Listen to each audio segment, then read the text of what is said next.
Hi అండి. అందరూ డబ్బులు పెట్టి సెర్లాక్స్ అయితే బయట కొనలేరు కదండీ! కాబట్టి దానికోసం ఇంట్లో ఎంత ఈజీగా ఎలా చేసుకోవాలనేది నేను ఈ వీడియో ద్వారా మీకు చూపిస్తానండి. దానికోసం నేను 2 కప్స్ వరకు రైస్ వేసుకున్నాను.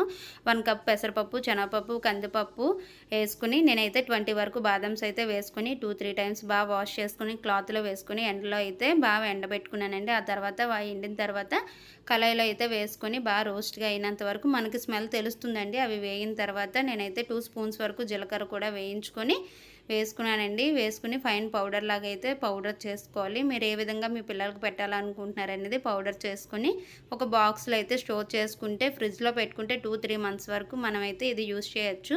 ఇది ఏ విధంగా సెర్లాక్ తయారు చేసుకోవాలంటే అయితే నేనైతే ఒక గ్లాస్ వరకు వాటర్ అయితే బౌల్‌లో వేసుకొని 2 స్పూన్స్ పౌడర్ అయితే వేసుకొని ఈ కన్సిస్టెన్సీ వచ్చినంత వరకు అయితే నేను సెర్లాక్ చేసుకున్నానండి. ఇప్పుడు పాపకు ఫీడ్ చేస్తే ఎంతో హ్యాపీగా, హెల్తీగా కూడా తింటుందనమాట. మీకు ఈ వీడియో నచ్చినట్టయితే ప్లీజ్ సబ్స్క్రైబ్ చేసి